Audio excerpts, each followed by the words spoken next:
OK. Bon, ben bonjour ou rebonjour à toutes et à tous. Donc, c'est au tour à présent de Victor de nous présenter les résultats de son mémoire. Victor est en gouvernance et management public.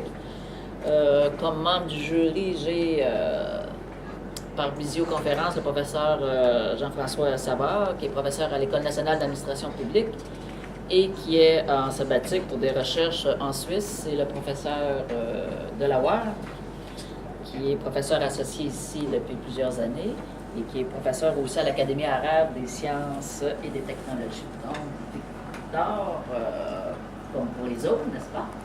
Donc, tu as 15 minutes pour nous présenter les résultats de ton travail, de ton mémoire plutôt, porte sur l'analyse, la pratique de la gestion axée sur les résultats dans l'administration publique béninoise, le cas du ministère de la Réforme administrative et institutionnelle. Donc, tu as 15 minutes pour nous présenter et par la suite, nous allons échanger avec toi.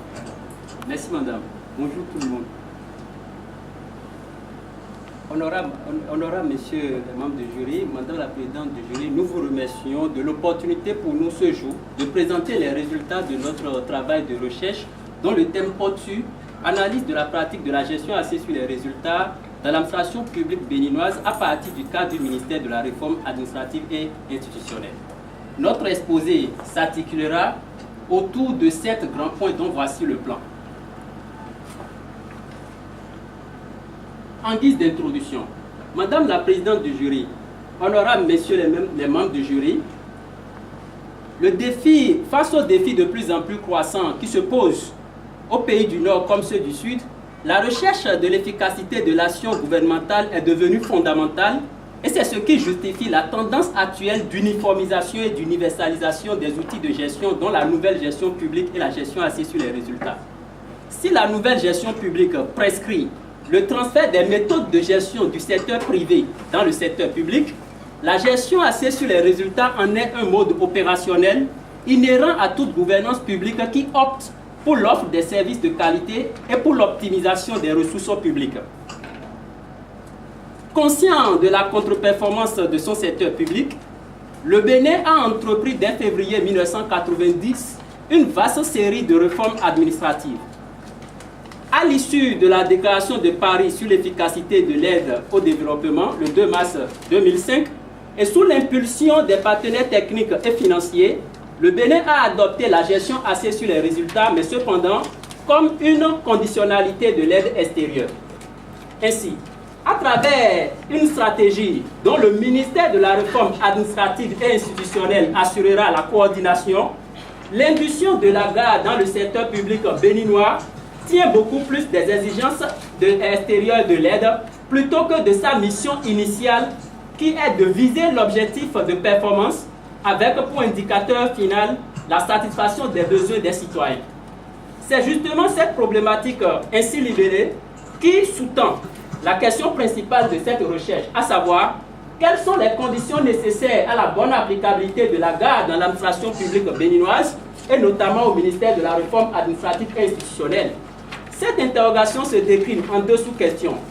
Les pratiques actuelles administratives du ministère de la Réforme administrative et institutionnelle favorisent-elles l'atteinte des objectifs de la garde dans la délivrance des services aux citoyens? Et comme deuxième question, quelle approche adaptative des réalités socio-culturelles et administratives de ce secteur ou de ce milieu béninois-là répond aux principes et aux exigences de la garde, toujours dans la délivrance des services aux citoyens?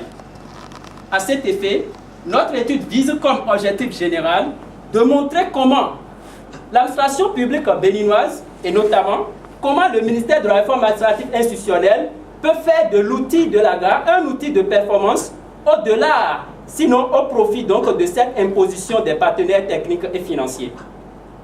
Cette étude générale, il s'agira spécifiquement d'analyser les pratiques actuelles de cette approche de gestion au ministère de la Réforme administrative et institutionnelle pour pouvoir donc dégager les axes ou proposer les axes de renforcement de cette pratique.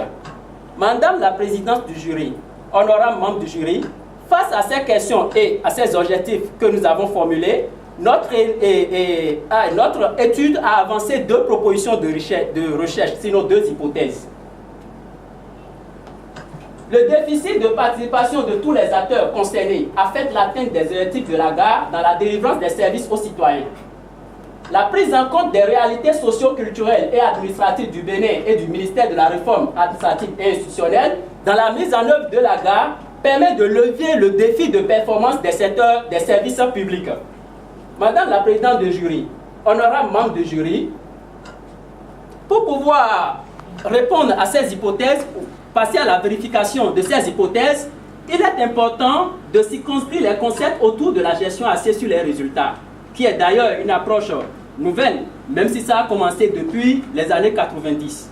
En effet, la gestion axée sur les résultats est une approche de gestion fondée sur des résultats mesurables, déterminés préalablement en fonction des services à fournir. Ainsi, l'approche s'exerce dans un cadre de transparence, de responsabilisation et de flexibilité quant aux moyens mis en œuvre dans l'atteinte des résultats visés. Ce résultat qui devrait être déterminé de façon préalable, même au programme ou aux services qui vont être actualisés, ce résultat s'obtient désormais dans la combinaison d'une triade objectif, cible, objectif indicateur et cible.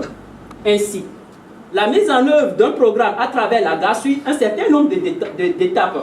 La planification stratégique, la planification opérationnelle, la mesure des résultats et la reddition des comptes. Les outils utilisés dans cette nouvelle approche sont la budgétisation axée sur les résultats qui sous-tend un budget pluriannuel, l'analyse du cadre logique, le cadre de rendement et le cadre de mesure de rendement, et bien le cadre de suivi et de gestion des risques.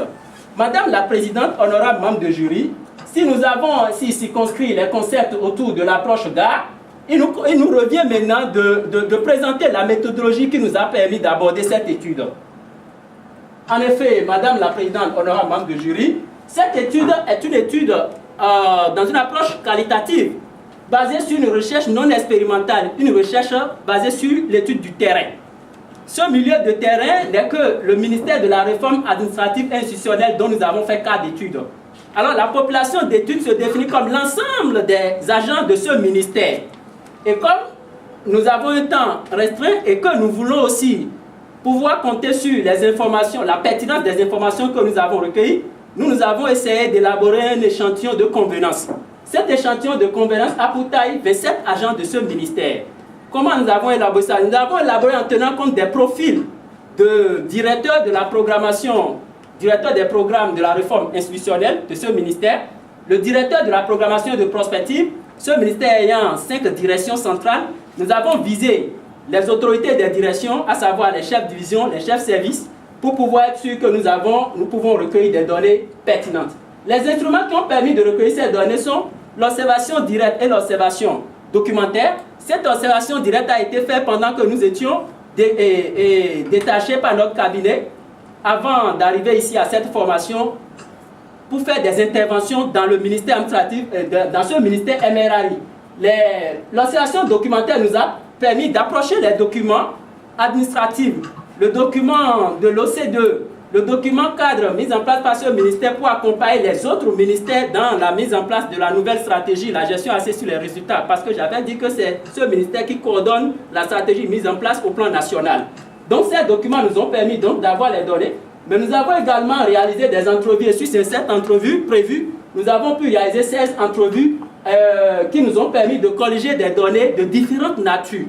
Donc ces données, il y a des enregistrés vidéo, des enregistrés audio, des données textuelles, et ainsi de suite. Donc, nous avons essayé d'aborder la méthodologie d'analyse qui consiste en analyse de contenu. Cette méthodologie analyse de contenu nous a permis de passer en phase 1 à la retranscription de toutes les données obtenues en test pour pouvoir être accessibles à notre analyse. Après, nous avons passé au codage des données ainsi retranscrites par cette grille d'analyse. C'est une grille d'analyse un peu longue, parce qu'elle a tenu compte des différentes étapes de la gestion axée sur les résultats, à savoir la planification stratégique jusqu'aux autres étapes que nous avons citées plus haut dans notre cadre théorique. Et puis donc, chaque étape se manifeste à travers des sous-catégories qui sont là. Et donc, jusque-là, nous avons les 4 phases de la gare, les 4 phases de la dimension gare. Nous avons essayé d'évaluer l'applicabilité de ces phases-là à travers la mise en œuvre ou l'actualisation d'un programme ou des services dans ce ministère.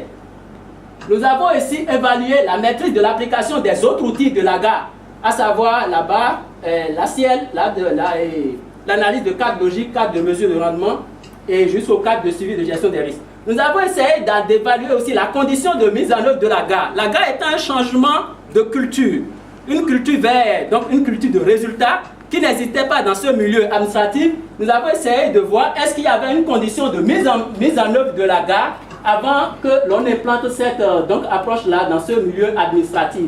Les symboles plus ou moins, plus et puis moins, traduisent respectivement les aspects plus ou moins défavorables, favorables, plus ou moins favorables du moins, des aspects plus ou moins favorables,